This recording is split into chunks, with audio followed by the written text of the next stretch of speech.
Over the last few years, higher education has seen a major demographic shift as more neurodivergent students arrive on campus.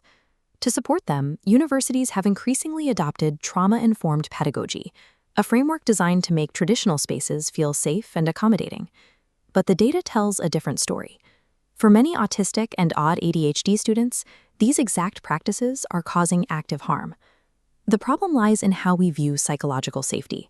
Standard trauma-aware education was built around neurotypical processing. It assumes a specific baseline for what causes distress, how students should communicate their boundaries, and what a safe environment looks like. By applying this single definition to everyone, universities are forcing a vulnerable population into a mold that doesn't fit their neurology, actively alienating the very students they are trying to protect. To see why this happens, we have to look at the specific history these students carry. Many autistic individuals arrive at university having already experienced institutional betrayal. The systems designed to support them in early childhood are often the exact sources of their trauma. For decades, therapies like long-term applied behavior analysis used strict punishment and reward systems to enforce compliance. Children were trained to suppress natural self-soothing behaviors, known as stimming, and forced into painful interactions, like maintaining continuous eye contact, simply to appear neurotypical.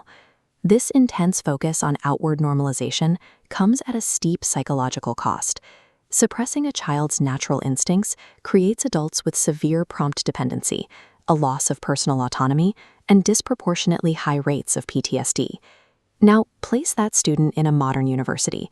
When an institution asks them to trust the process and follow a strict academic structure, it feels less like support and more like a direct threat. Institutional expectations to connect and engage map perfectly onto their history of compliance-based harm. The nervous system doesn't register the classroom as a safe space. It registers it as a demand to perform. This reaction is rooted in monotropism. The autistic brain channels cognitive energy into a single, highly focused attention tunnel.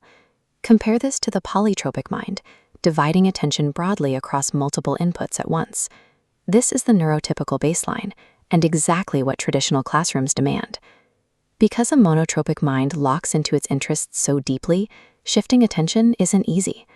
Forcing an autistic student to break their focus for sudden neurotypical demands, like looking a speaker in the eye, causes a jarring disruption that can manifest as actual physical pain in their nervous system. This is why early compliance training is so damaging. It directly attacks the brain's natural architecture, punishing a child every time their attention tunnel operates the way it was built to. Society has pathologized the state of deep focus. We have traumatized the autistic nervous system by demanding it function like a polytropic one. Bring that traumatized monotropic student back to a university lecture. A professor suddenly demands active verbal participation or forces the room into immediate group work. The student's nervous system is violently pulled from its focus. Unable to process the sudden shift and the sensory overload, they involuntarily shut down to protect themselves from further disruption. This is the double empathy problem.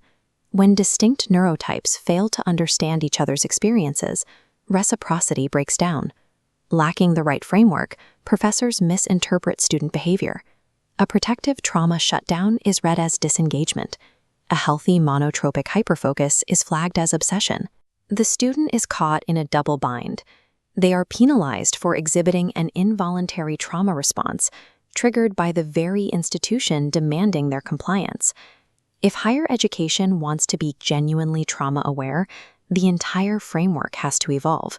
It must become explicitly neurodiversity affirming.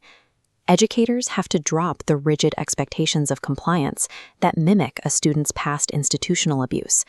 The first step is protecting monotropism. By providing advance notice of transitions and clear, predictable schedules, students can shift their attention tunnels safely without a violent shock to their nervous system. Next, we have to redefine engagement. Avoiding eye contact or using a fidget tool isn't a distraction. For the neurodivergent brain, these are active, healthy forms of self-regulation that allow them to process the lecture. Finally, restore autonomy. Allowing students to build their own structures and set manageable deadlines counteracts the demand avoidance and prompt dependency they learned in childhood.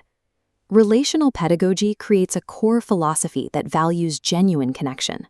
By centering this approach, we remove the exhausting daily pressure to mask and allow students to engage on their own terms. Educational success shouldn't be measured by how well a student can mimic a neurotypical standard. It happens when we build an environment where the monotropic mind is allowed to exist in its most authentic, focused state.